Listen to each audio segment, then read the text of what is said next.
The mid-morning sun beat down on the dusty path that wound through the village, but it was the heat of contention, not the sun, that truly oppressed the air.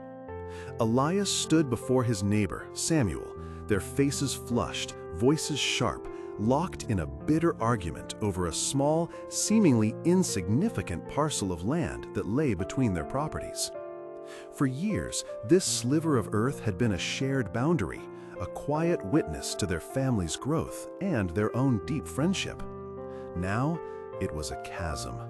"My father always said this corner was ours," Elias insisted, gesturing vehemently. "It's where our old fig tree stands, the one his father planted." Samuel, usually jovial, now wore a mask of hurt and indignation. "And my grandfather cleared this very patch. It's been used by my family for generations to dry our herbs. Your fig tree's roots simply spread where they shouldn't." Their words tangled, each accusation a fresh barb, tearing at the fabric of a bond that had spanned decades. Villagers watched from afar, saddened by the spectacle. Elias and Samuel, once inseparable, sharing harvests and hardships, now stood as adversaries, their shared history seemingly forgotten in the shadow of this dispute. Days turned into weeks, and the tension only mounted. No amount of discussion, no amount of old memories invoked could bridge the gap.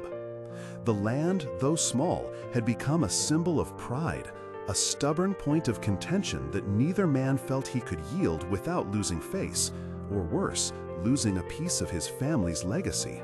Finally, at the urging of their distraught wives and the quiet council of elders, they agreed there was only one recourse. They would seek the wisdom of Judge Thomas. Judge Thomas was not a man of grand pronouncements or imposing stature.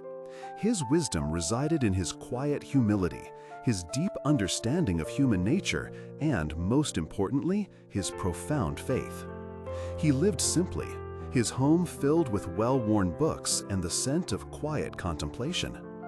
People from far and wide sought his counsel, knowing that his judgments were not merely legal decisions, but often pathways to reconciliation and peace. He had a reputation for seeking guidance from a source far greater than himself. When Elias and Samuel, still bristling with resentment, stood before him, Judge Thomas listened. He listened with an intensity that seems to absorb every word, every nuance of their voices, every flicker of emotion in their eyes. Elias recounted his family's history with the land, the old markers, the stories passed down. Samuel countered with his lineage, his family's long-standing use, the evidence of his ancestors' labor. Both men presented compelling arguments, each genuinely believing they were in the right. The judge simply nodded, his gaze gentle yet piercing. He didn't interrupt, didn't show preference.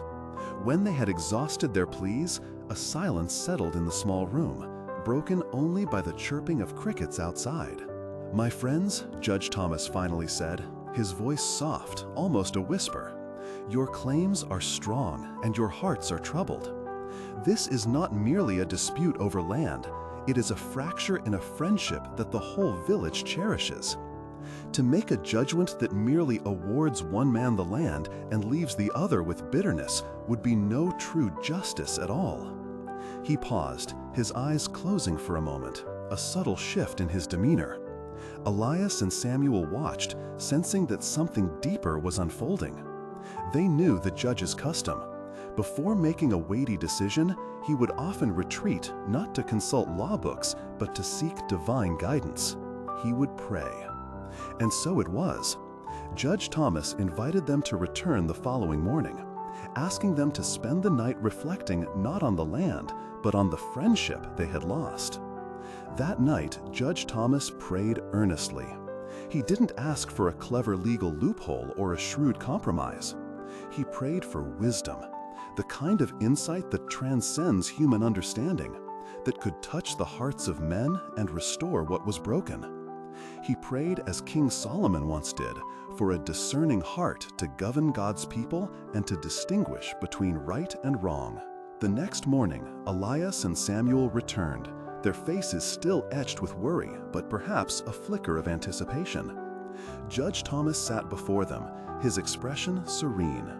"Friends," he began, his voice imbued with a quiet authority that resonated deeply, "I have heard your claims, and I have sought counsel beyond my own understanding.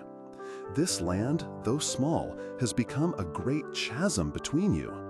To simply award it to one would be to deepen that chasm, to condemn your friendship to irrecoverable loss. And what good is a plot of earth if it costs you the brother at your side?" He leaned forward slightly, his gaze moving between their faces. "Therefore, I propose this. We will divide this land into 2 equal parts. One part will be designated for Elias, the other for Samuel. However, here is the condition. The first person to offer their entire designated share freely and willingly to the other, not out of weakness, but out of the strength of a loving heart, for the sake of truly restoring your friendship, that person, in my judgment, will be the one who possesses the truest understanding of justice and peace." A stunned silence filled the room. Elias and Samuel looked at each other, the raw emotion of their fractured bond suddenly overwhelming the stubbornness over the land. The judge's words cut through their pride, reaching the core of their grief, the loss of their camaraderie. Samuel, the elder of the two, felt a profound wave of regret wash over him. He remembered shared laughter, mutual support, the countless times Elias had been there for him. He saw the genuine hurt in Elias's eyes, mirroring his own. He took a deep breath, and with a voice that trembled slightly, he stepped forward. "Judge," Samuel said, his eyes meeting Elias's, I give my entire claim to Elias. This land, it means nothing compared to the bond we once shared. Let him have it if it means our friendship can be whole again." A collective gasp rippled through the few villagers gathered outside. Elias's eyes welled up. He looked at Samuel not as an adversary, but as the brother he had missed so terribly. Without hesitation, he too stepped forward. "No, Samuel," Elias choked out, tears now streaming down his face. "I cannot take it. Your friendship is worth more. I give my claim to you. Let us mend what we have broken." Judge Thomas smiled, a warmth radiating from him that filled the room. "Now," he said, his voice brimming with joy, "now I see the true heart of both men. This land, it belongs to neither of you, and yet it belongs to both.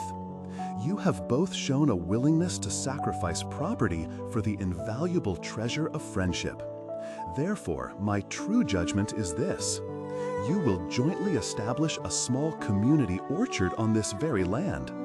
Its fruits will be shared by all, a living symbol of the friendship you have now rediscovered. And your families, Elias and Samuel, will tend it together." A great sigh of relief, followed by quiet murmurs of approval, spread through the onlookers.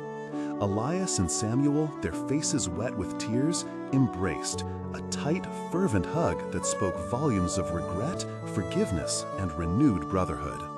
The land, once a source of bitter division, now became the foundation of their restored relationship and a blessing for the entire village.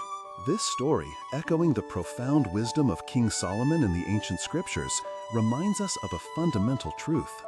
When we are faced with conflict, confusion, or difficult decisions, seeking God's guidance is not merely a good idea, it is the pathway to true peace and genuine justice. Like Judge Thomas, who humbled himself to pray for wisdom beyond his own, we are called to prioritize spiritual discernment over worldly gain. For Christians, this narrative resonates deeply. It underscores that our faith is not just about personal salvation, but about how we live, how we resolve disputes, and how we love our neighbors. When we invite God into our challenging situations, whether big or small, His guidance can illuminate paths to reconciliation that human wisdom alone might never find. It reminds us that often true justice is less about who wins and more about restoring relationships, fostering humility, and cultivating peace. What situations in your life could benefit from seeking God's guidance today? Are there relationships that need healing or decisions that require a wisdom beyond your own? I invite you to pause, reflect, and perhaps pray. We hope this story has offered you a moment of reflection and encouragement. If it resonated with you, please consider sharing your thoughts in the comments below. We'd love to hear how seeking God's guidance has brought peace and resolution into your life. Don't forget to like this video and subscribe for more stories of faith and wisdom. Until next time, may God's peace guide your steps.